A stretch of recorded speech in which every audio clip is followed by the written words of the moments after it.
p.m. Roll call, please. Mrs. Garrett. Here. Mrs. Hanson. Here. Mr. Miller. Here.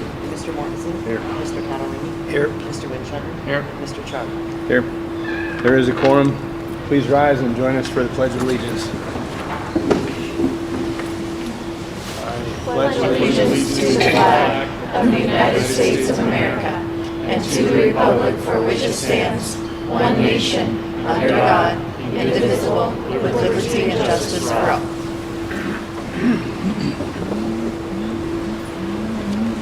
Is there a motion to adopt the agenda?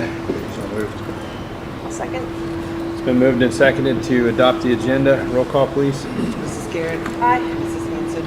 Aye. Mr. Miller. Aye. Mr. Mortensen. Here. Mr. Catalini. Aye. Mr. Winchester. Aye. Mr. Chuck. All right. Motion passes. Next item of business, 3.1, celebrations. Is it okay if I start? Yeah? I wanted to start by shouting out Mrs. Streitz. We had an excellent Veterans Day assembly or presentation. Huge turnout. I think it was 67 vets or something like that showed up. The 8th graders did a marvelous job. So huge shout out to all of the great work that took place that day to honor our veterans. I wasn't able to attend, but my wife mentioned that the students were incredibly well behaved through the whole thing. Didn't hear a peep from all the middle school kids that were in there the whole time, and that's a tall order. So, which is funny because if you ask our middle school staff, they would tell you our kids were awful. is that right? Well, it did not appear that way. That's good.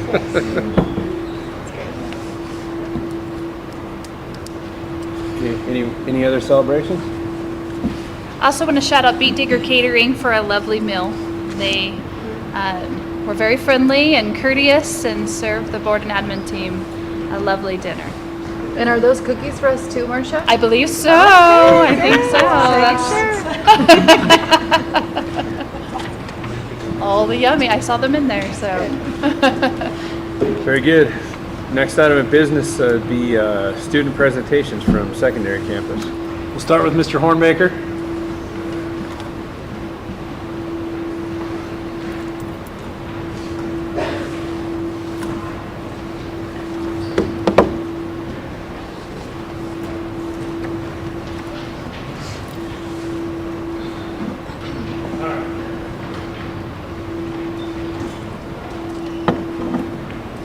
So, the point of me speaking today is to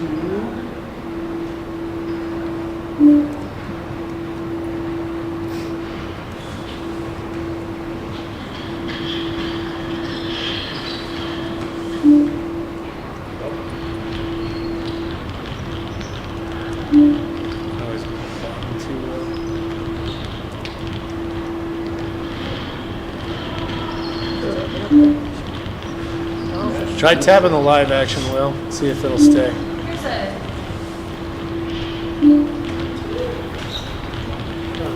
Maybe. You can always unplug me too.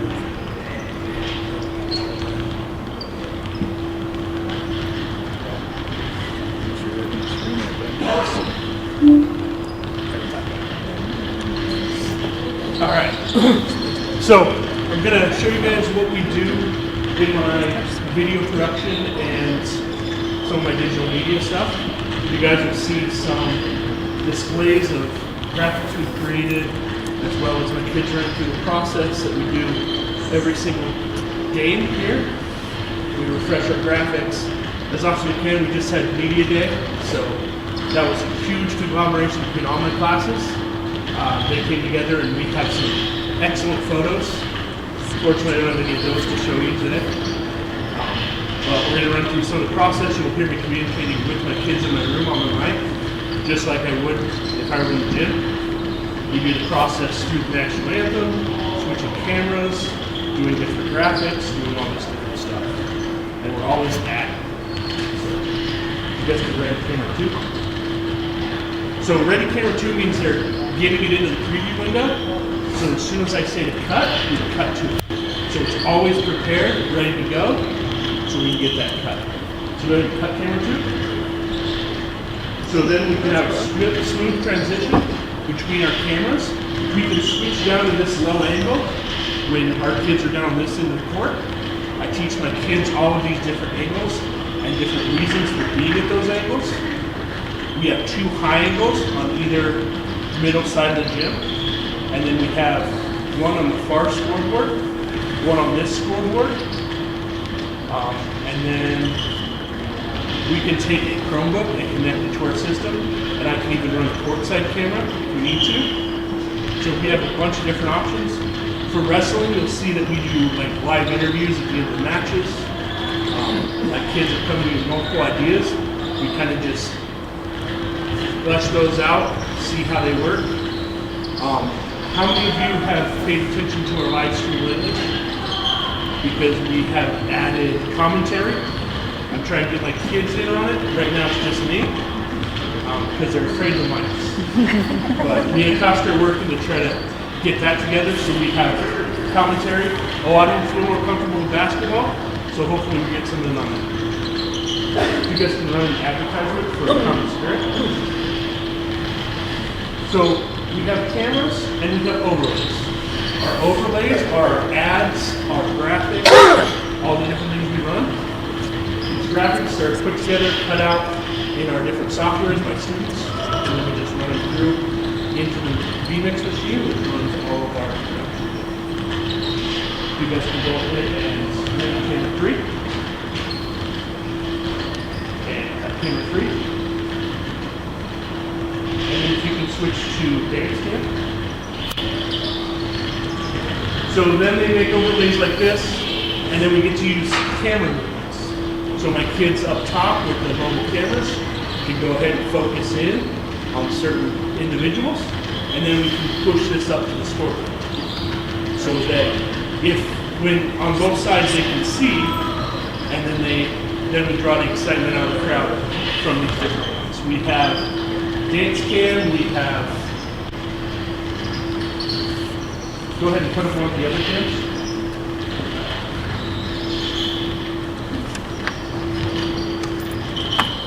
Which one of the other cams? Okay. So communication there, they just want to move to a camera. But we do have a couple more overlays that we use. There's a height camera or something to get the crowd going. Then we have the noise meters and all of that stuff that we just run through the scoreboard.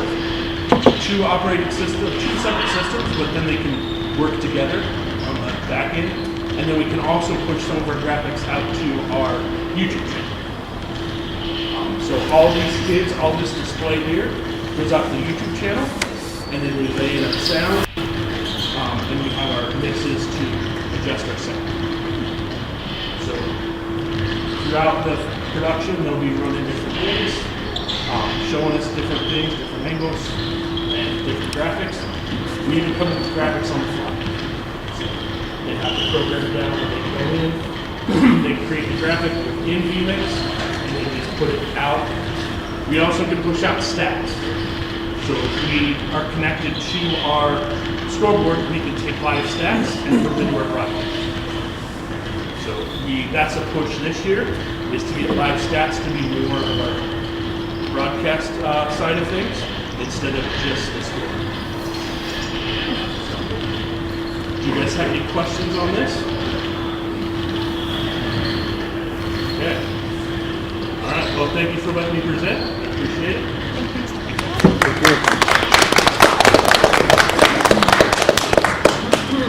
All right, we're going to hop over to the band room, and I believe our 8th grade band has a couple of songs ready for you. Miss Schaefer said she's taking volunteers to conduct, so if you've ever want to conduct, now's your chance. Who played band in high school?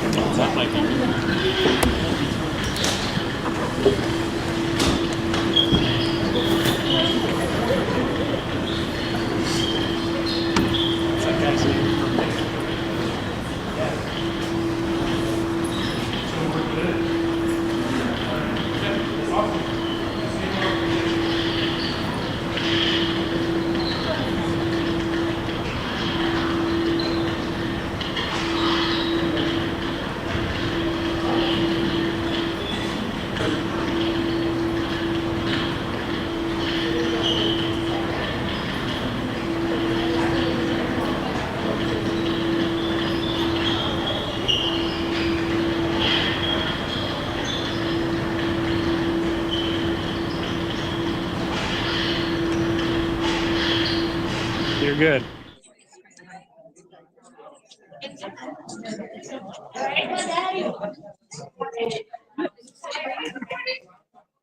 No, you can join us. My experience is limited in band conducting. I'll do it if I have to. You suddenly get ill.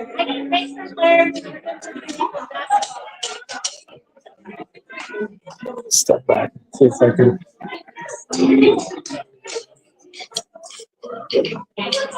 Hey!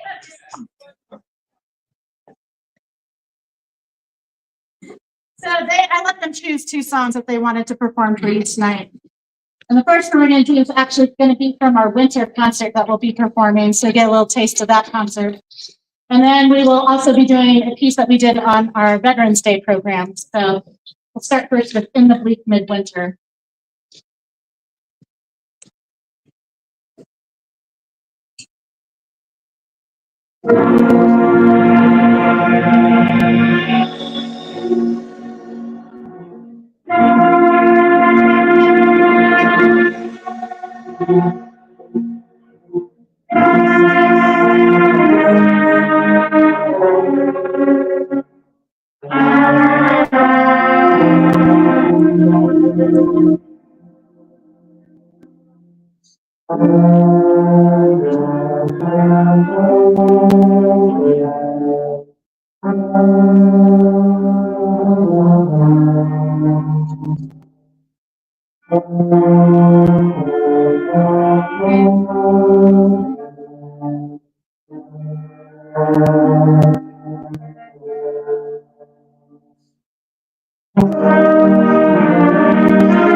Thanks for her thing from basketball practice.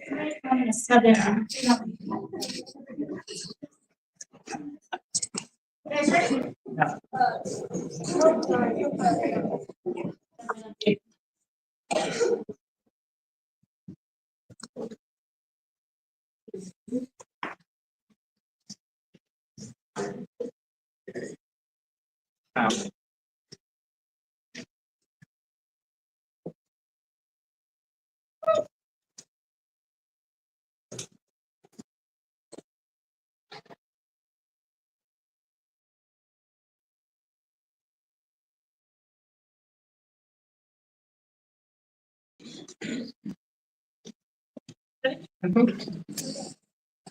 One, two, ready, cut it.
Questions for Ms. Schaefer? Any of the band?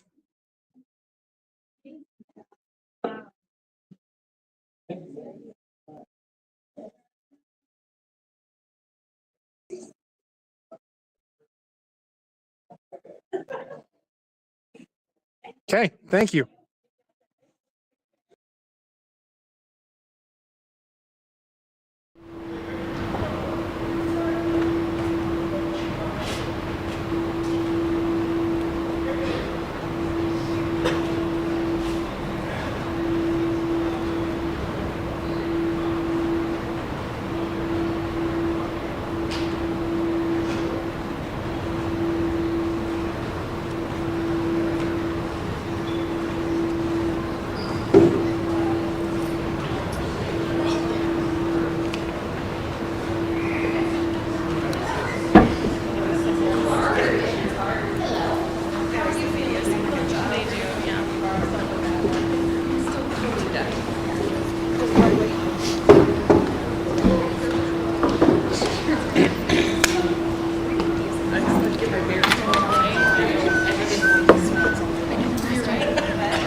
It's always fun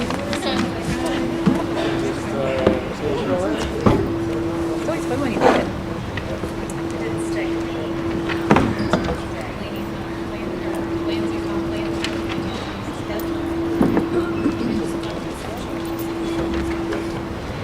All right, we've got Ms. Strau in the election fair.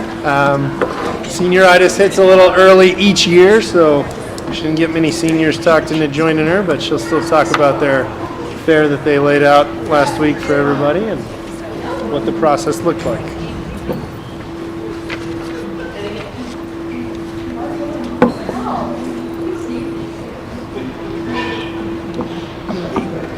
We just did some little Now you're going to be doing that the rest of the night out. little chili questions. It's part of the government class, right? I had the opportunity to tour the fair. Were any of you at the fair? They did such a great job explaining, so I know she'll talk about it, but each student, or students were at each booth on the day of the election, and classes rotated. Elementary students came in, and they taught them all about elections. Do you want us to come stand over there so you can see that? How about I just pitch it to you and then you can look at them? There you go. That'd be easier. There you go. So I apologize. It's seniors, right? So I gave them the opportunity to come and present to you guys, and weird on a Monday night, no takers. So it's me. So obviously a big election doesn't happen all the time, so this is something I only tried out 4 years ago. It went really, really well. It's the first time as a teacher I actually had 100% turn-in rate and showed up to presented project in my career, which I was like, wow, that was a success.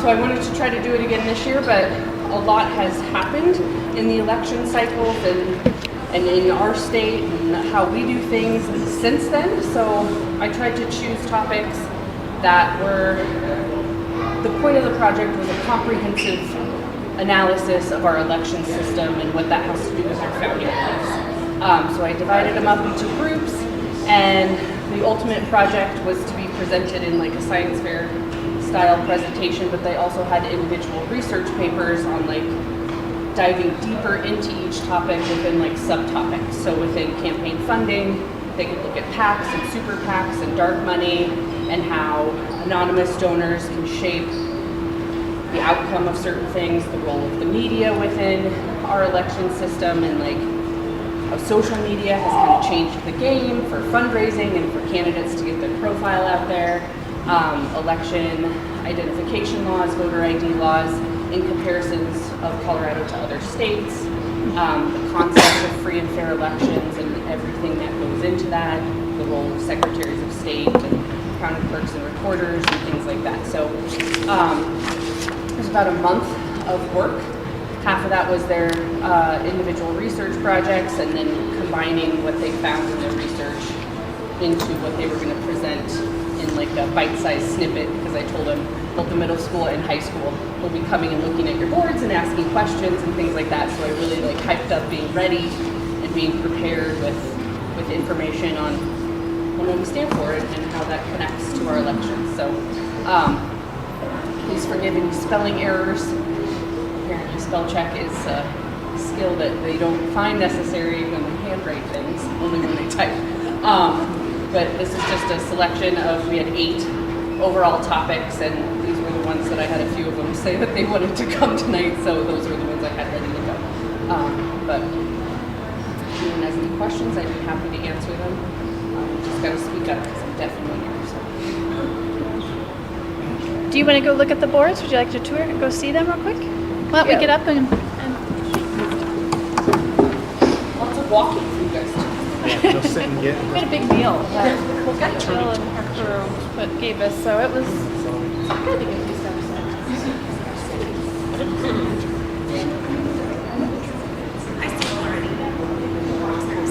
Did you judge? I did judge. Yeah, I judged them. Yeah. You have to go to one of the offices, staff.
Yes. Everything's been good tonight.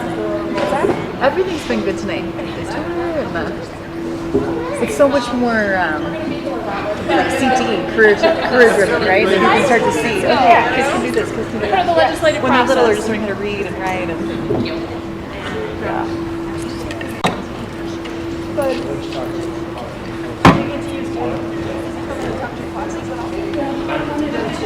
Really wanted, he does a whole like simulation where like if you go to the offices, like he runs ballots through and he always gives us a, like, but he can only have 15 people in the office. That is going to hit my head the And rest like of the night. just with the seat, the record show the veteran meetings were just doing here. I was like, this one is taking up work. You're already busy enough. Are you ready for Bradley? I think so. All right, Mr. Bass, you're ready. I know. You gotta make up words occasionally. Help your presentation. One of the things I will say about something like the election fair, when you talk project-based learning, that is one of the big advantages of it, is when you have that authentic audience at the end that you have to present to, the motivation to actually present it, be ready to do so. So what she didn't tell you is she told every single one of those groups, whether you are done or not, whether it's good or not, you will stand in the library next to your poster board on election day and you will present it. And so that authentic audience that comes in is a great motivator for students to actually do their project. So we'll look at a little bit of our campus. I don't have a clicker. So our two really big goals as we talk strategic plan for this year, one was creating a culture of data-informed decision-making with the idea of emphasizing visible data as well. So data is going to be visible in all that we do. It's in emails I send to staff when we're looking at making decisions, whether it's in school leadership team or instructional leadership team. We are looking at actual data. We're not making feels-like decisions. We're making actual data decisions. And the second is improving building culture through clear expectations and BBIS. Some schools do like an acronym for BBIS, Pride. It works really well. We wrestled with what to do for our acronym for probably the last 3 years. This year we settled on a phrase that we use a lot anyways with kids, which is, it means more to be a beat digger. And we front load that a ton with, that means a lot of things. That means we have cool traditions in this building, in this town, that other schools don't get to do. Not many places are letting you take a whole day to build, produce, and have a homecoming parade. And with those things comes a great responsibility. And I am probably a broken record to students, but I often tell them traditions only stay traditions if you honor them, care for them, and make sure they continue on for the next group. The group that doesn't get to partake in the tradition is never the group that ruined it. It's always the group before them. And so there's a great deal of responsibility to make sure that you get to pass it off to the next group and continue it on. So we've used that kind of as our catch-all. In classrooms, it means more to be a beat digger. You're respectful and kind to all human beings. You're ready and prepared for class, and that means with technology and with analog. You are invested in your own education, and you're ready to advocate for yourself, and you respect the time and efforts of everyone else around you. We've got the same in classrooms and in the cafeteria, so they get constantly hit with that idea of it means more to be a beat digger. With that, we also have an administrative goal of being more visible in the building and in classrooms this year. We have the goal of the 3 of us as administrators being in every classroom in the building in every 2-week cycle. So we run some MTSS and instructional meeting cycles on 2-week cycles, and the goal is for us to be in every classroom on that same 2-week cycle, all 3 of us. With that, we also, Mr. Mahler does our positive behavior referrals. He delivers them in person. So when a kid gets a positive referral, he delivers it to them in person in class. So he's also out in classrooms a lot. It's a fun little game though. When he walks in without something in his hands, that means somebody's in trouble. When he walks in with something in his hands, that means he's got positive referrals.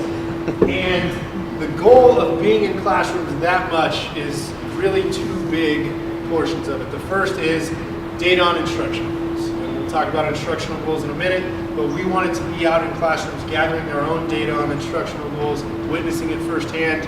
Selfishly, it's also the best part of our day. It's awesome to be out watching teaching and learning happening and not being in your office. And the second is that idea of building culture and improving behaviors with those universal expectations. All of the research will indicate that when administrators are out and in classrooms, behaviors improve as well. Kids then get pretty used to like, oh, an administrator can walk in here at any time. Another adult can walk in here at any time. It's not just us with this teacher on an island. All the research indicates that improves behaviors as well. So those are the 2 reasons for trying to be out in classrooms as much as possible. With that, the 3 of us have conducted, as of Sunday, 592 classroom walkthroughs this year. So a walkthrough can be anywhere from 2 to 10 minutes in a classroom. And so we have been in 592 classrooms. Our first instructional goal was we wanted 90% of teachers to have a posted and visible learning objective by December 1st. We actually met that goal on October 10th. We're a few months ahead of schedule. In our September 30th to October 10th 2-week cycle, we saw every classroom. Each of us actually made it to every classroom in that 2-week cycle, and 92.5% of classrooms had a posted objective. Since that date, so 10-14 was the next cycle that started.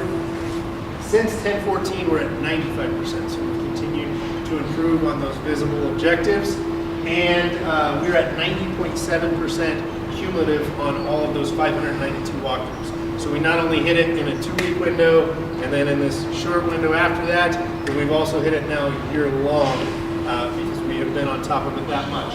And as I told our staff when we hit it, that is a great testament to them as a staff. That has very little to do with us as administrators. We can't write those objectives, we can't put them on boards, we can't reference them in the lessons. They're the ones doing that, and I think it's a great accomplishment for them. 2 months early, and that's going to be a theme which you'll see here in just a second. From that, once we hit that 90% threshold, do the next one, we talked with our instructional leadership team and asked, where do we want to go? We've been tracking some baseline data on 3 other things with objectives. Were they daily? Were they standards referenced? And were they learning outcome focused? And we just gathered that baseline data as we were looking for visible objectives on walkthroughs. Our ILT selected they wanted learning outcome focused because they felt like it would take care of the other 2 if we got good at that. Our baseline data was right around 60% in mid-October when we had that meeting. And so we set an interim goal of 75% of visible and posted objectives would be learning outcome focused by December 1st. We actually accomplished that goal 2 weeks ago, a little bit early. We were at 86.1% on 181 walkthroughs in that 2-week window. And so our ultimate goal is 90% by February 3rd, and that's what we submitted to the state in our UIP. I highly anticipate we can knock that one out before we leave for Christmas, and we're going to push hard to make sure we get that. Quick aside, if you're asking what is learning outcome focused on an objective, good, better, best would be, or bad, pretty good, best would be, I can read and answer questions on primary and secondary sources. Not a great learning objective, very task-oriented, doesn't tell the student anything they need to know. Better would be I can explain the causes of the Civil War. Best would be I can use primary and secondary sources to explain what caused the Civil War in a 90-second elevator speech. Tells that kid exactly what they need to know by the end of the class period, how they're going to demonstrate it, and what knowledge we're looking for. So that's what we're working on, getting to the 90%. Right now we're at about 86%, but we are cruising towards that 90% goal. So these are daily objectives. Daily. This is what we need you to learn today. We have pushed hard on making sure these are visible and daily, so that every student in this building can walk into every classroom and know what they are supposed to learn today. And as we get more learning outcome focused, how I'm going to demonstrate. Tell me what I need to know, how I'm going to demonstrate. From there, we're going to probably move into assessment, and then we'll start talking with students and teachers on, okay, now here's how we measure it, here's how we gather that data, here's what we do. But yeah, it should be daily. So some of our teachers have actually got like unit objectives, and then they'll put maybe a weekly and then a daily. Ms. Simmons is a great example. She posts where we're headed, which is her big unit objective, where we're at, which is her daily, where we've been, and she's got some of her previous objectives, like he's going. And Mr. Bass met with all of the different departments to coach them on learning outcomes. I was able to sit in on one of those meetings with Ms. Strau and the social studies team, and came in, talked about learning outcomes, gave feedback. It was really powerful for him to just provide that little dose of PD just right then, and so just appreciate that. Well done. Okay, and then on our other goal, we're talking universal behavior expectations, improved building culture. So we'll look at some behavior data. We had a stated goal of, we started this year, positive behavior referrals. And so you see a student doing the right thing, demonstrating it means more to be a beat digger, you're going to write up a positive referral. It's a quick little Google form that they can fill out in 30 seconds or less. It goes to all 3 admin. From there, Mr. Mahler makes little certificates, takes them around the kids, passes them out, tells them good job, got a positive behavior referral. And then the staff and the student can redeem that certificate for a full-size candy bar. We're putting a lot of our PBIS budget towards that in the moment reward. There's some bigger drawings at the end of each quarter. And then we have some really big drawings planned for semester. Mr. Mahler went pretty crazy like we asked him to and found some really good prizes. So we have some good things for kids. So we'll actually keep those certificates when we turn them in for their candy bar. We'll do just a random drawing at the end of the semester for some bigger stuff. But our goal was 2-to-1. And we talked with the principal at Platte Valley Middle School who implemented this about 10 years ago, his first year as principal, and he talked about how much it had transformed his building, and their first year goal was 1-to-1. So we got pretty ambitious and said 2-to-1. They're in year 10, and their goal this year is 12 positive to every neighborhood. So as of now, at the high school, we are at 147 positive referrals, and we are at 74 negative documentations. And at the middle school, we're at 331 and 242. We were in really good shape on that until October hit, which anybody that ever works in education will tell you October's not a good month, and it's really not a good month for middle schoolers. But we're going to recommit to getting some more positive in there and try to get that number back up. Both schools were at 2-1 at the end of the first quarter, so I do think it is attainable and something we can get. Sorry, I missed. Who actually does the referrals? The teacher will, any staff member. Okay. So I've done a few, Mr. Muller's done a few, but any staff member in the building has access to the form, and when they see it, they're supposed to just go on and do it. He doesn't always share exactly what got him the positive referral, because we tell the joke of the kid that walked in front of Mr. Muller and threw some trash down and then picked it up and hopes that maybe he'd get a positive referral. But there's a few that try to game the system, but usually what he tells them is, hey, this teacher recommended you for a positive referral. You were doing great things. You were showing what it means to be a beat digger. Keep that up. With that, at the end of quarter one, state reportable incidents, so incidents that we're looking at that could receive time out of class essentially for that referral, whether it's half of a day of detention, whether it's ISS or OSS. At the end of quarter one, when we look at VHS, last year we had 35. This year we were at 23 state reportable. And then as of Sunday, last year we were at 50. This year we're at 29. So we had, knock on wood, a great October in the high school, wildly. For as shaky as it was in middle school, we had a great October in the high school. And then for the middle school, last year, quarter one, there were 44 state reportables. This year we were at 27. Last year to date, as of Sunday, 71, and this year 40. So we have seen a significant decrease in those large events, including things like fighting, harassment. Those incidents are way down this year. And I think a lot of it could be the efforts Mr. Muller puts into being visible with the positive referrals, to us being in classrooms, and also a shout out to Ms. Horn. It's not a fun job, but she has taken it on with enthusiasm, just tackling the day-to-day drama of middle school and trying to unwind the rumor mill and everything else.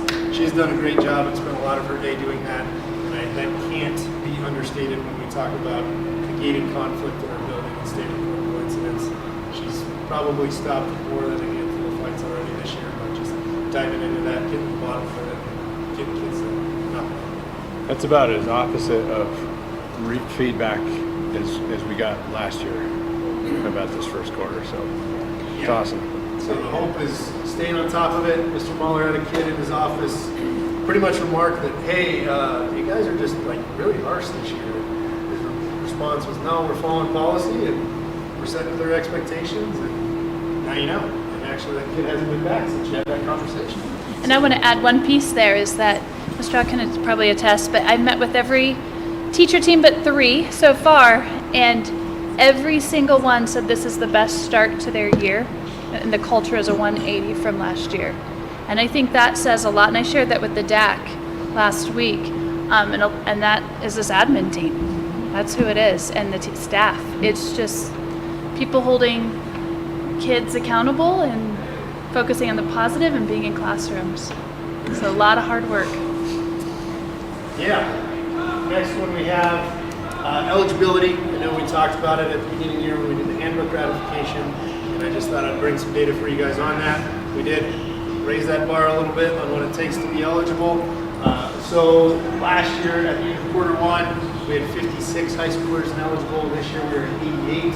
Middle schoolers 72. This year at 110. Those are up a little bit, which is not terribly alarming. We knew it would be a little bit of a shift as they get accustomed to new higher expectations. I did look back as far as I could, and I think pre-cell phone eligibility, we're kind of in track with that. So when we instituted the cell phone policy, we saw a huge drop in eligibility. We're getting not quite to where we were. We're getting closer to that pre-cell phone eligibility, but at the same time, we're raising that bar quite a bit. And so I do think those numbers will start to go down. Middle school has been better in quarter two. This just kind of getting their feet under them and understanding, hey, we have higher expectations this year than we had last year to be eligible. The other side is it's always not a perfect one-to-one, right? We lost a senior class, came to 6th grade class, and they are definitely not one-to-one of each other. So it changes things just a little bit. Last one, I have a handout for you all. We'll send a couple around each way. And this one just came from last board meeting. We talked about leave a little bit, and absences, and what that looks like. So I just ran the quick numbers in our building for the last few years.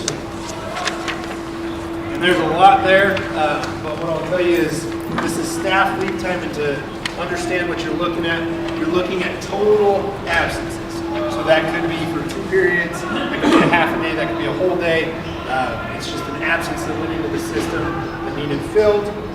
With that, I did not exclude athletic and coaching absences, because if we're talking about substitutes and filling classes, it's the nature of the beast, especially at our campus. I know we still coaches from other buildings, but the majority of them are in this building, and so we are covering athletic leave hours. It's just a reality, whether we want it to be or not. The other one it doesn't exclude is any maternity or paternity leave.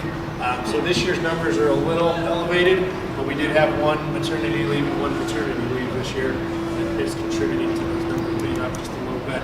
And to think of it that way, we essentially have 1 absence for every day of the month since the 2nd week of school. And then for a 3-week window there in October, we had 2, because we had both of them at the same time. So a little elevated there, but 1 person alone is responsible for 45 of those up to this point in the school. And So it looks like October trends to be a high leave. So is that chicken and the egg with the behavioral stuff? it's probably a little bit of some, just a mental health day for staff, I would say. It's also, it just tends, it's weirdly, a month where we do a lot of athletics, because by October everything's in full swing, and we do have multiple days a week, and it seems to just be when everybody starts to get sick. So I guess where I'm going with that is, I'm all for the mental health leave thing at that point in time, but is there a possibility that us having more substitutes in classrooms that are disrupting, I'm not saying the substitutes disrupt anything, but you don't have a typical classroom environment during those periods, so could that be causing more behavioral issues? And I would be curious, but I would tell you, I don't know what the leave numbers look like behaviorally. Any building I've ever worked in, spike in October, and then there's usually a spike somewhere in like late January, mid-February, and then April. Every just, time. Everywhere, every building, but that would be an interesting one. We need Thanksgiving break to be in October. Right? Petition someone about that. So, but beyond that, there's just the numbers for you. You will see that we have had a decline. You'd anticipate at least 20% with not having Fridays, and we got above that 20% just a little bit, closer to 30% last year from the 21-22 year. Staff leave, total absences. And another plug, just bless Ms. Perez in the front office, because she's the one filling these every single day. She tells staff to start with putting no sub required. She tries to fill it on her own. And then if she can't, then she flips it over and the ball goes out to sub. Trying to mix it up. She does a great job of even piecing it together on days we can't get subs. Just calling people on their playing period, having them cover a period at a time. So, questions on any of it? There's a lot. I'm talking too fast, but I don't want to be the reason you're here until after it. Thank you. Thank you, Bradley. Next item of business, deck review of November 13th meeting.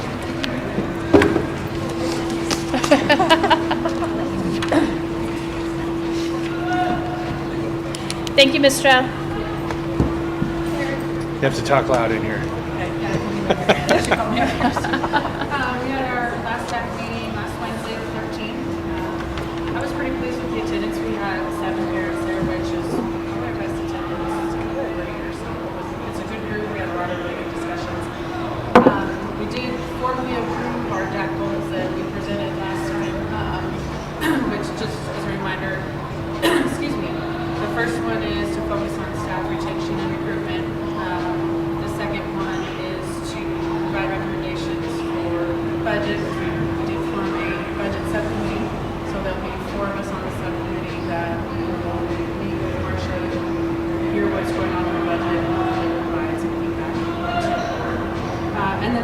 one was to make recommendations for the BOE district. So those are our goals for this year. We had a long discussion on the assessments, specifically CNAS. I thought it was a really good discussion in general. A lot of the parents and staff had some really good feedback, all mostly in support of going back and doing that. A lot of various reasons, just getting a benchmark of where we are, getting another line to see where we are since we last did that. Also, to get Beaver Valley obviously off of the improvement, which we've also discussed that in our Beaver Valley back meetings. We talked about that second part. So that was most of the feedback from everyone there was in support of doing that. Marcia also highlighted how much new admin we have, and to give grace and support what a good job they're doing. And just as a side note, I contact admin a lot, and I do appreciate that they communicate, whether I'm being naggy or they don't agree with me, but they always communicate. Bradley's always willing to meet with me. Marcia, I always get an email back, yes, I'll meet with you on that to discuss further. So I appreciate that, and I'm sure that's not just me, that's other parents as well. But it's a good vibe to have, I think, from your company. So we didn't have much else other than Mr. Tedman. He also brought up that there will be some more positions open next year, and he encouraged most of those 7 parents that were there. They haven't always come, but I don't think there are any brand new faces, so they've been people that have participated in TAC the last several years. So we encouraged a lot of us there to consider it, because we do have a lot of parents that have already been involved for a long time. So our next meeting, we're not having a December meeting just because of all the holiday chaos. So we're going to have a meeting in January, and go to our budget subcommittee meet with Marcia in January as well. Questions on that? Mr. Tadley, you have anything to add? No, she covered it. I just brought up that we got four people due a year from now, and we've struggled to keep a 7-man board, and touch base with Ms. Cody briefly afterwards, and that may be a discussion we need to have as a board going forward. Where do we want to be? Do we want to be at 5 or 7?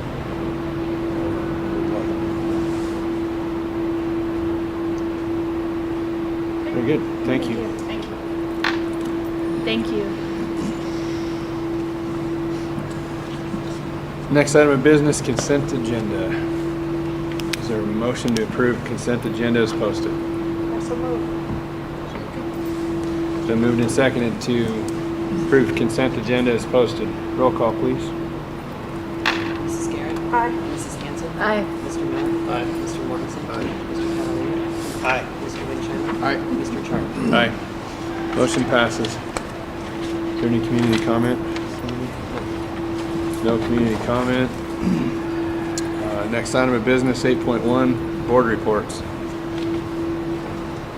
anyone have any board reports? Can we meet and confer? Sure. Went back to some of those same policies that we did not finish talking about the last time, because we ran into the DAC meeting.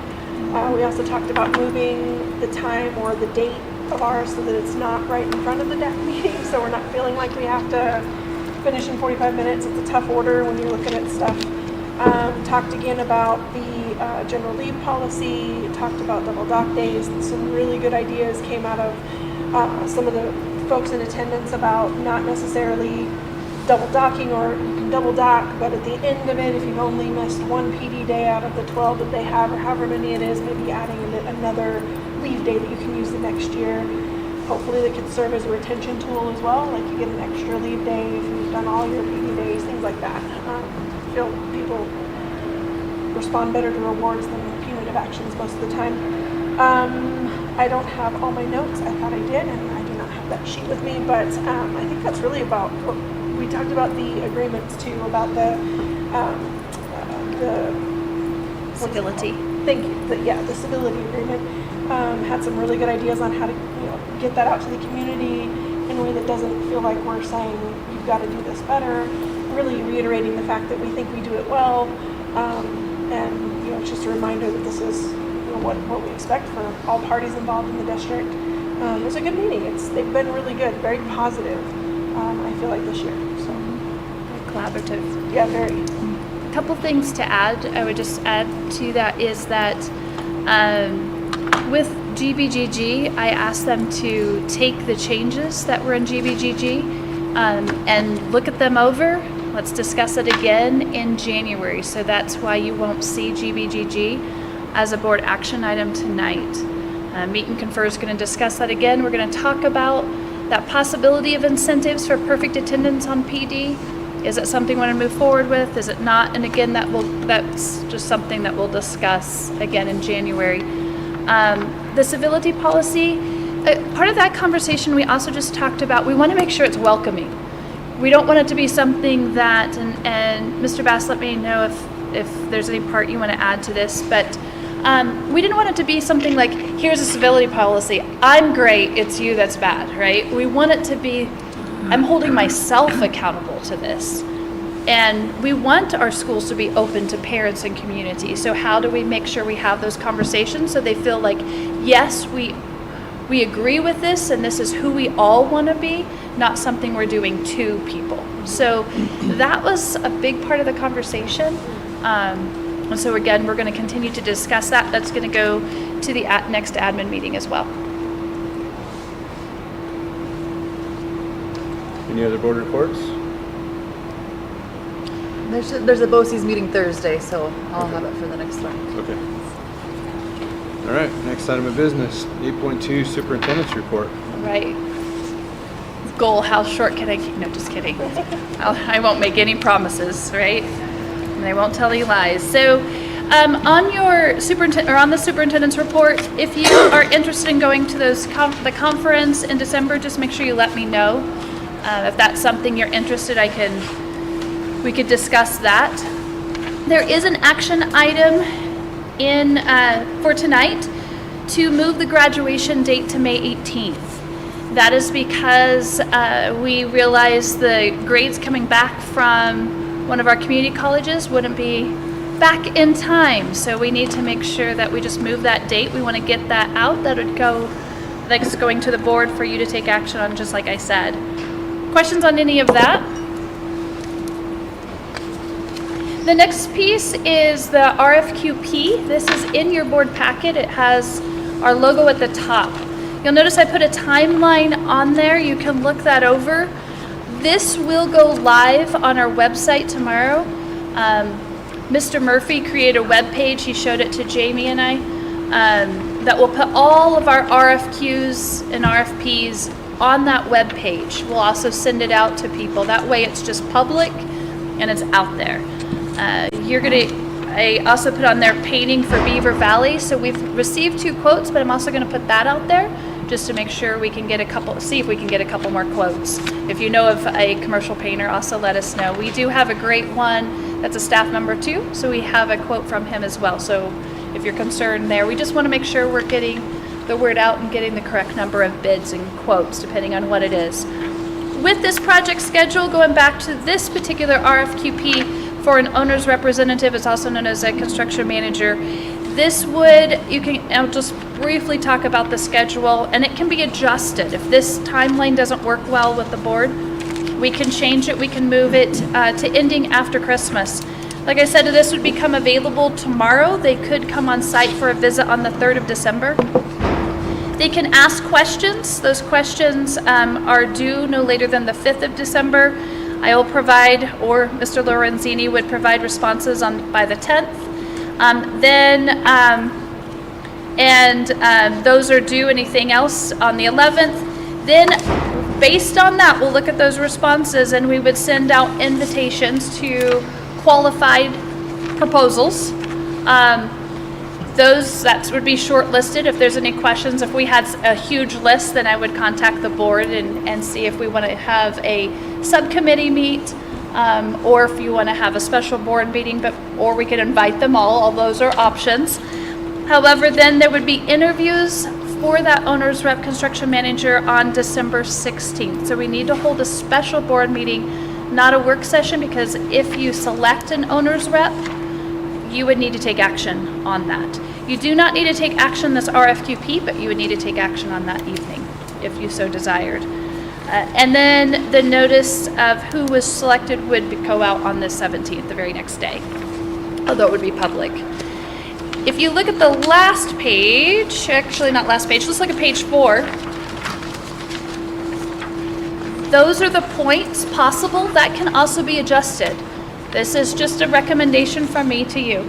But if you felt like, hey, we needed to change something there, those could be adjusted. This came first from a template from Jay Hoskinson.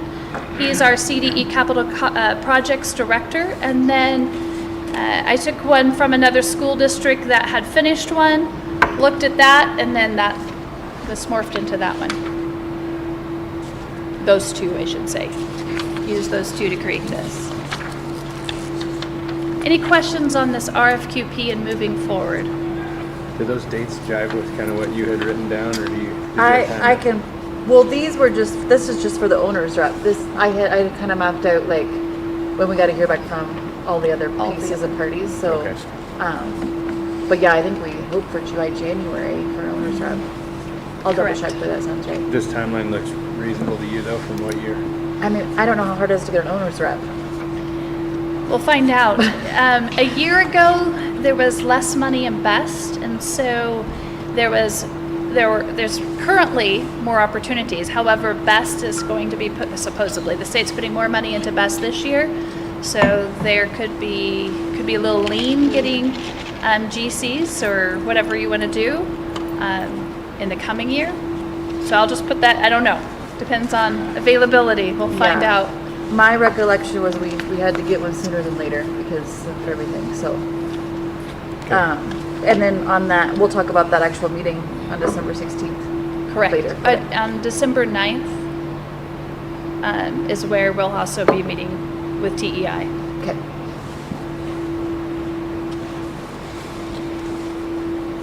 Any other questions on that? So also in this larger document in your board packet is the BSC site plan. There's been one adjustment that we could go either route. It's really up to the board, and that is extending that third lane of Beet Digger Drive all the way to the end, so that when traffic backs up, there's a place for that traffic to go. If you liked it shorter, and going in, that's fine too. Also, if you're like, gosh, I need more time to decide if that needs to be a third lane or not, you of course can table that action item tonight. It's not urgent, so I received this just shortly, well, it was a little bit earlier today. So the other thing, probably the biggest thing we need to decide as a board, if we're going to approve this site plan, is what size we want that pond to be. Because there's two options on here. In small print there, under where it says unimproved overflow parking area, one of those options is the smaller profile, and that's 1.0 times the 100-year event, and the other option is 1.5 times the 100-year event. And my understanding is that the capacity we currently have on the rest of this property is at 1.0. And Chad Cox told us that the big rainstorm we had earlier this year was a 1,000-year event, and our ponds held it. So, in my opinion, 1.0 is probably sufficient, especially since that's the rest of the campus is the same size. It allows us less expense to dig that hole, and it keeps us away from that wolf property a little further. So that's something else that needs decided in regards to the site plan. Agreed. Thank you, Mr. Chair. So you'd put that in the motion, whether it's a 1 or a 1.5. And this includes filling in the one that we currently have then, right? I don't see. Correct. Well, moving it. Yeah. Yeah, some of it would be filled and moved. Mm-hmm. Did we find out whether or not that's going to have, is this going to create excess dirt? Or are we going to end up with the same amount of dirt? That I don't know. I don't know. Okay. That's something that Bryson brought up earlier, is that if we have excess dirt from this excavation, we probably don't want to just give that dirt away. We need to figure out something to do with it. Greenhouse. I have an idea. There's lots of things, but Greenhouse. we need to have a plan with that. If there's going to be 20 That loads too. of dirt left over, what do we do with that? Any questions on any of that?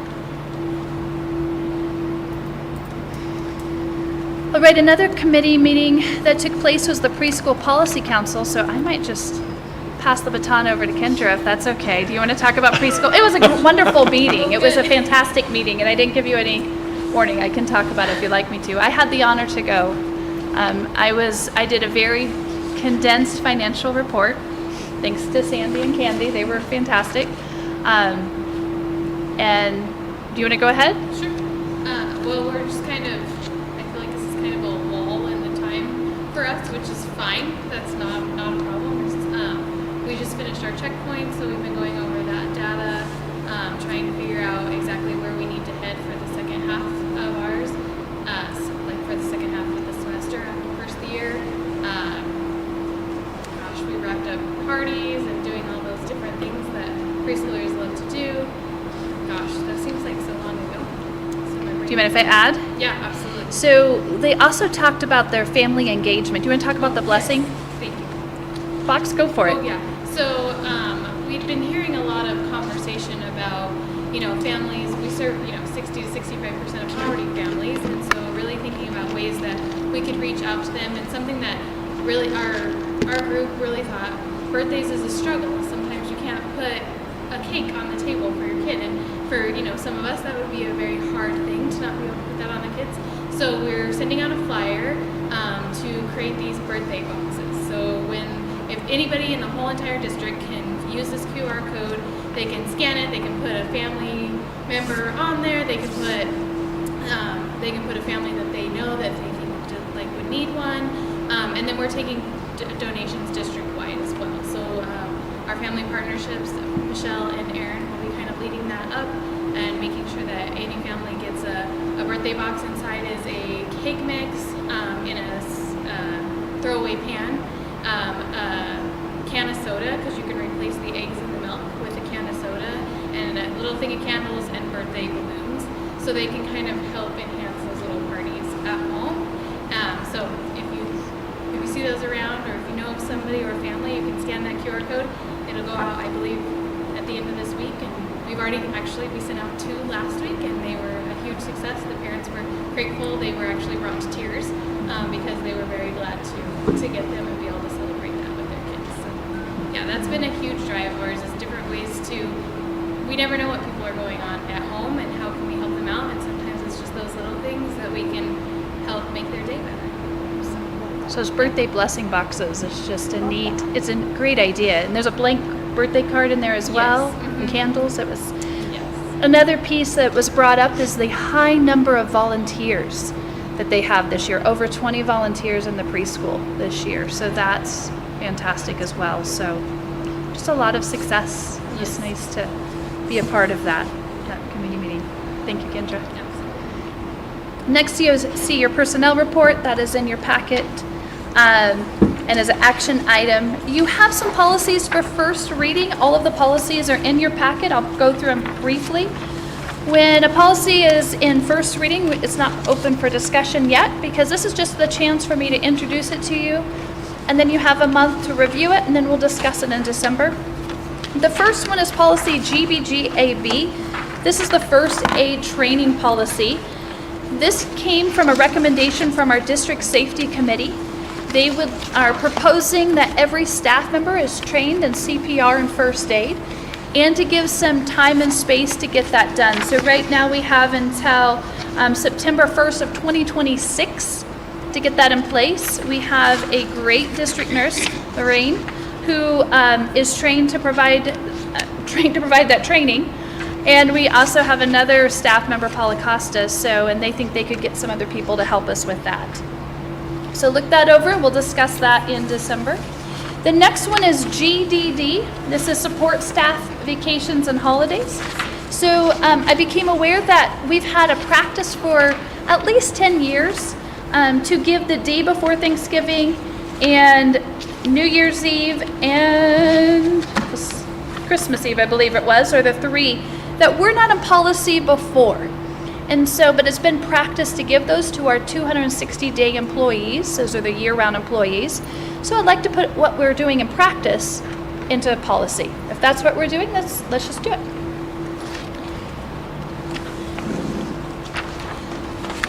The last one is you have the parent policy IKA first, but I am not recommending any changes to that policy.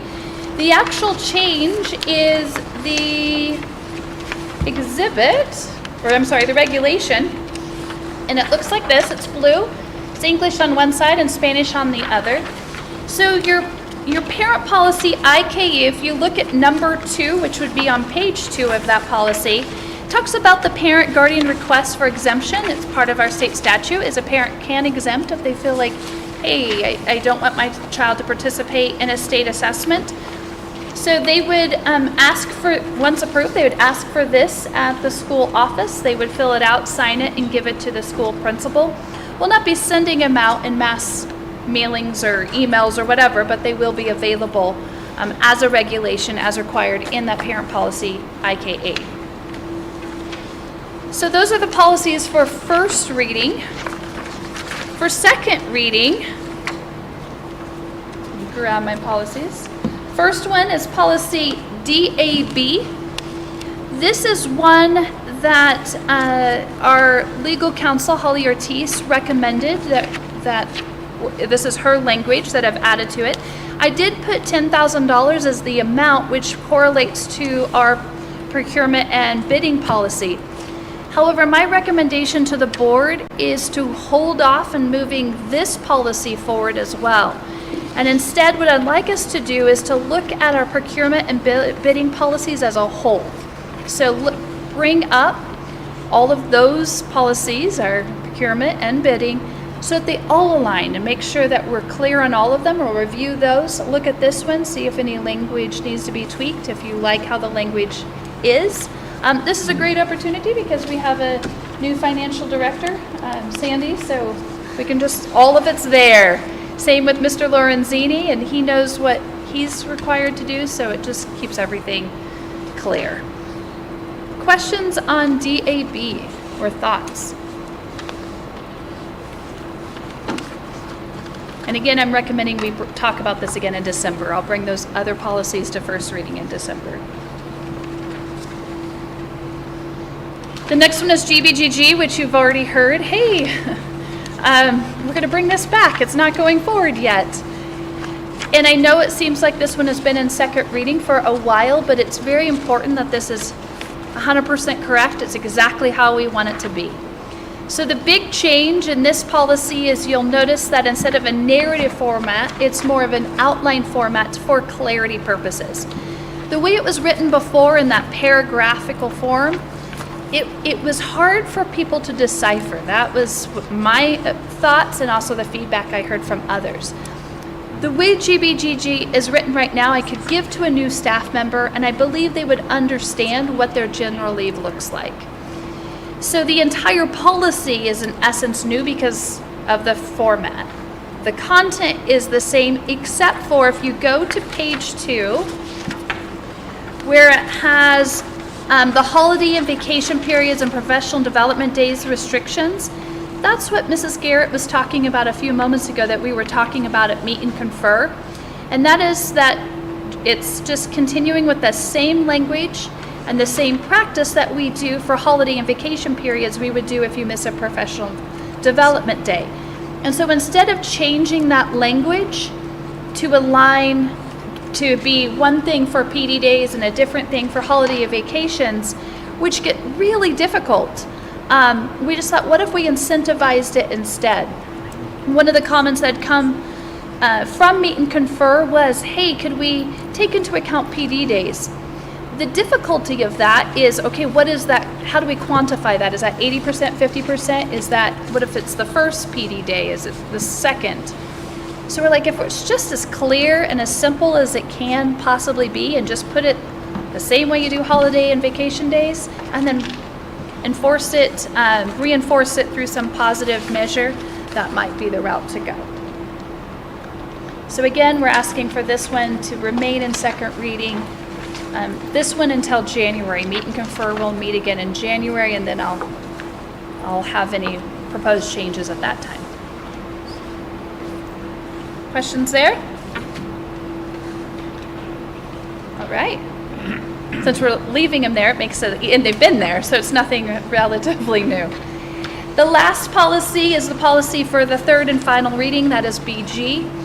You'll remember there were a couple of pieces. If you go to page 2 where it has the first, second, and third readings instead of first, second, third meetings, that was a change.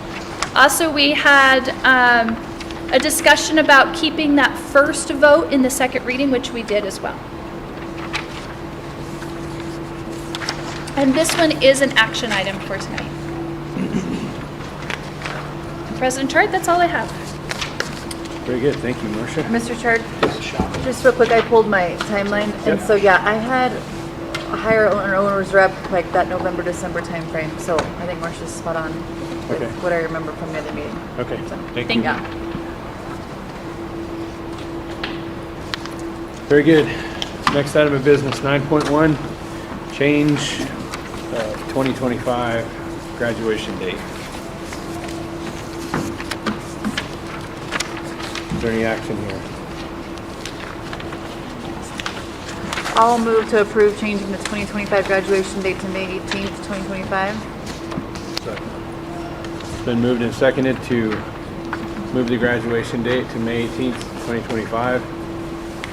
Is there any debate?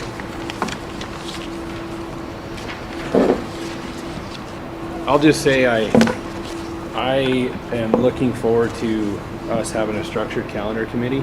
Like I don't know if that was something that existed prior to this year, but I just appreciate that we have a committee that is officially working on the calendar and just being able to foresee some of these things. And That's the hope. I'll tell you how it goes after December 9th when we meet. yeah, is that the first meeting? That is the first Yeah. meeting. We were supposed to have it, but the weather didn't cooperate for us. Yeah. Good. Roll call, please. Mrs. Garrett. Aye. Mrs. Hanson. Aye. Mr. Miller. Aye. Mr. Morris. Mr. Catalina. Aye. Mr. Winchester. Aye. Mr. Chart. Aye. Motion passes. Next item of business, 9.2, secondary campus site plan. Is there any action here?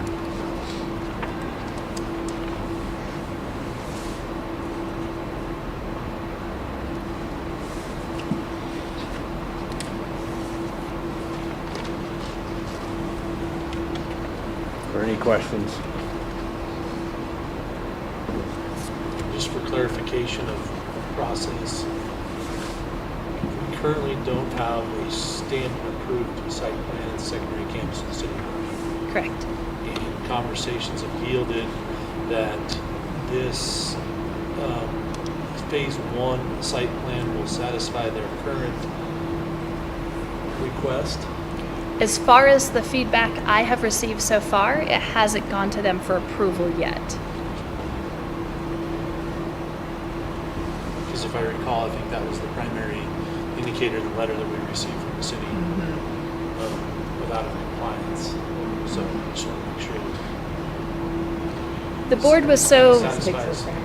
and the board engaged in that matrix and the conversation, and so the feedback I've received is they took that, added it up, weighted it, and this was, the recommendation was that North Road.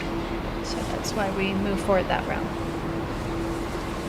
Is it a combination of the North Road and the B Digger Drive thing? The Beat Digger Drive thing was more of it was the North Road that was the greatest weight and highest scoring. The Beat Digger Drive was one that we added because we thought that's where there's a lot of backing up, and it's an easy win. It wouldn't cost as much to expand that road, and it might help with just reminding people that is the front entrance now. it's no longer 400 West. It's now 1600 Mill.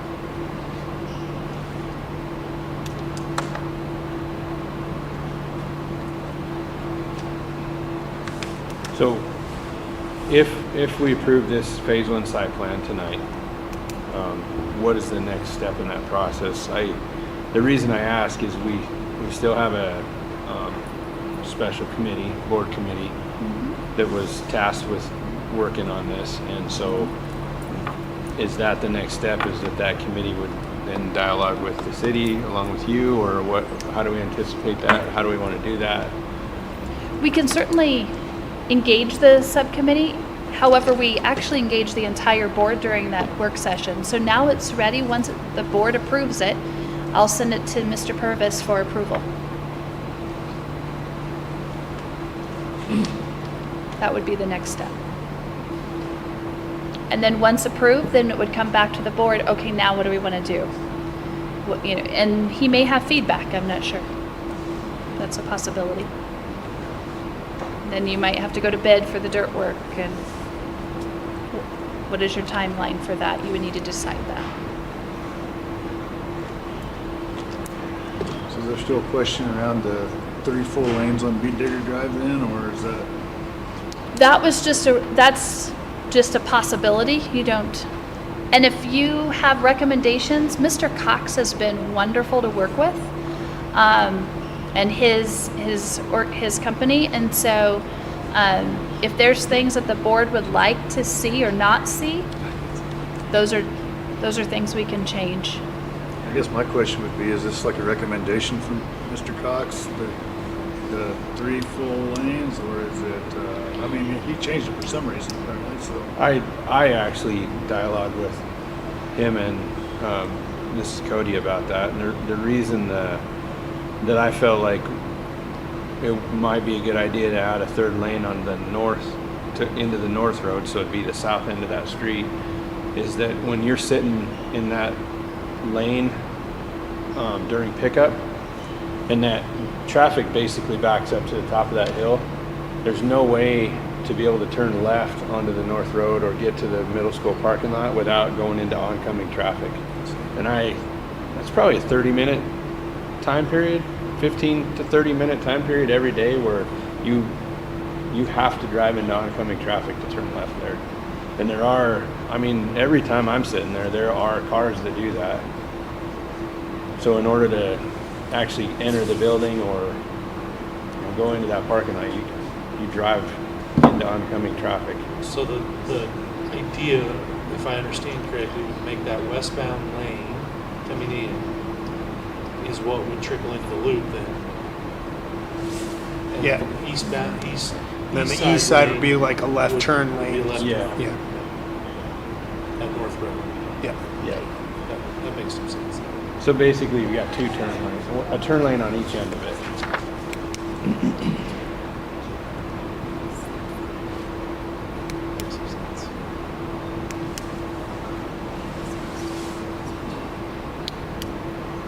And that's the same issue on Crusader Loop and West Road too.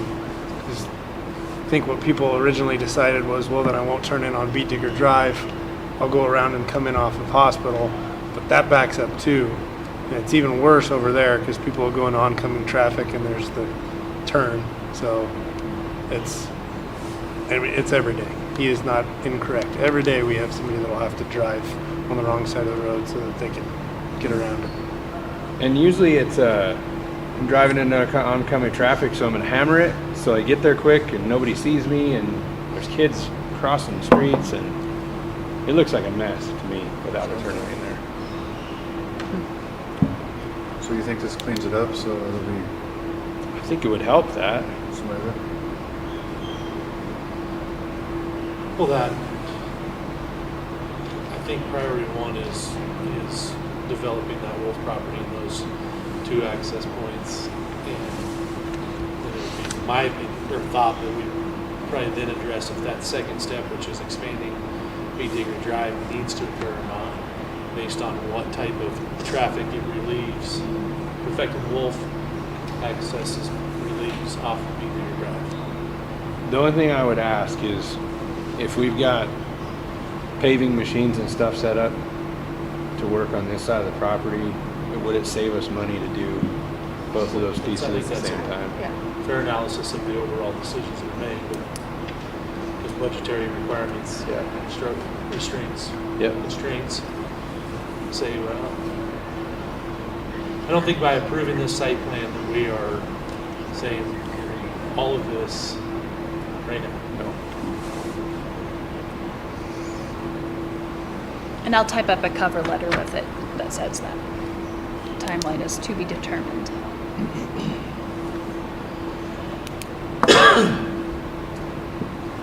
I do think the development of the Wolf property though needs to, at its earliest availability, become a priority of the district. It's been several years now, and it's not a good, is it word? Kind of, but it's kind of a sore. I move that we approve this phase 1 site plan. Second. It's been moved and seconded to approve the phase 1 site plan. Is there any other debate or questions? Do we need to include your 1.0 versus your 1.5? Yes, please. Yes. I would suggest a 1.0 times the 100-year bond. So the motion would be to approve the phase 1 site plan with the 1.0 times 100-year pond size. Any debate? Roll call, please. Mrs. Garrett. Aye. Mrs. Hanson. Aye. Mr. Miller. Mr. Mortensen. Aye. Mr. Catalina. Aye. Mr. Lynch. Aye. Mr. Chuck. Aye. Motion passes. Next item of business, 9.3 personnel.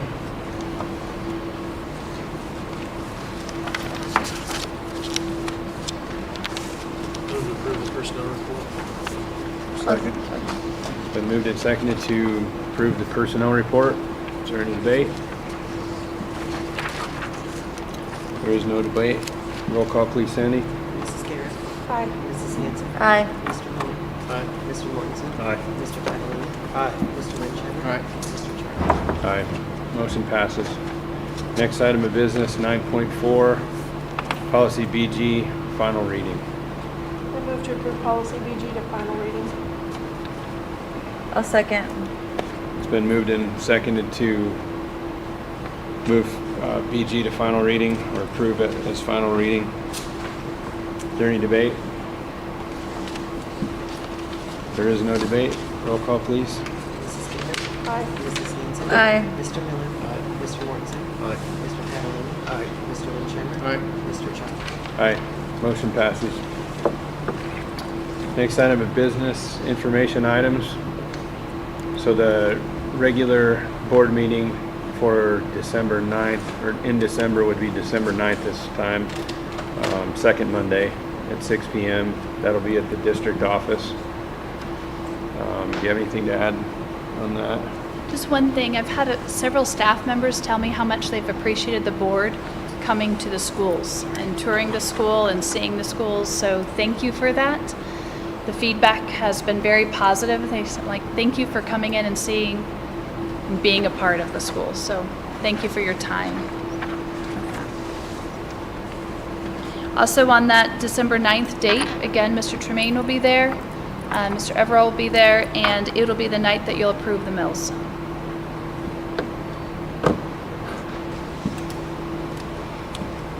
So is that, remind me on approving the mills, do we need to have a pretty complete understanding of where our budget is to be able to do that, or? No. Okay, Just the assessed valuations, which we already have. okay. So yay. It's just getting it done. And so right now we'll have a special board meeting scheduled for December 16th. I guess we'll just say that's tentative for now. That'd be for the interviews. Yep. And I won't be able to make that, just so we know. So if you're counting on me for quorum, you can't count me that night. Okay.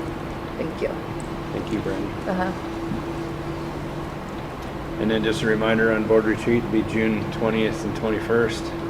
Oh, Mr. Chard had something on that too. That's the dance recital, Brush Fort Morgan, Friday night. So I will have to miss Friday night, but I assume it's just dinner, hopefully, no meetings. So if that's okay with everyone, and then I will definitely be there all day Saturday. Is that, Yeah. So I think we're good. Potential recitals are important. they practice all year for one event. I know. Have to go. Pretty intense. It's quite the process. Very good. So next item of business, clarification, next steps. Do you have any clarifications from the I do meeting? not. Thank you. Does any other board members have any clarifications? Anything we need to address in policy? Just going back to certifying the mills, it's been practice that we at least have an understanding of our budgetary needs in comparison to our ability to maneuver the mill levy override, the assessment of those mills. And so I just want to make sure that you're kind of aware of that from a history standpoint, and that the board will be provided some numbers and information to review that scenario. Tell me a little bit more about the information that you'd like to So, have. well, the mill levy override, the question was, can assess up to $2 million. So I think it's very important that this board, on a continual basis, make a cognitive assessment of whether that full $2 million is needed from a budgetary requirement or need of the district annually. I think that's just Great good practice and being stewards of public funds. And so I don't ever want to get in a situation where we just say, yep, Assume, we're yeah. assessing the $2 million. I think there needs to be some sort of numbers presented that identify the need budgetarily for whatever is assessed. That makes sense. That makes a lot of sense. So whatever our revenues are anticipated to be, we'll know, and how much of that $2 million we would need to meet our expenses. So, There actually was some discussion last year in regards to that. And the board opted for a lower number. Yes, there was. Last year. And I always second that. Campaign promises made, campaign promises kept when we campaigned for it. We said we would not assess if we didn't need the full amount, we wouldn't assess the full amount. So I've always appreciated that we've looked at that before, saying, yep, we should do blanket $2 million. I mean, that's not to say there haven't been years we have assessed the full $2 million based on what state projections were. But it's nice to know that as long as I'm here, my name is attached to it, I really want to do exactly what we're saying. yeah, based on numbers. Right. I think we always do that. Makes sense. Yeah. Okay. Yeah. Anything else on the debrief? Just on those mills, December 10th, I have to provide what you guys approved. So as Marcia's providing you guys with information, we have to have it clear by the evening of the night. Sandy's I- saying no table in that decision. Right. 100%. So I just, make sure you let Marcia know if something's not making sense or. Okay. It'd probably be nice if we had a history of what we've done the last few years too, leading up to that Right. vote, That's what we were talking sidebar was. I don't know if we've ever done the full, but I can't remember. I think we have a couple times. So it for would be sure, good to but- look back, because I remember the last couple, I'm pretty sure we didn't. I know last year we did, but I'm pretty sure the year before we didn't either. Well, and when we're getting the rural funding at 750,000, Right.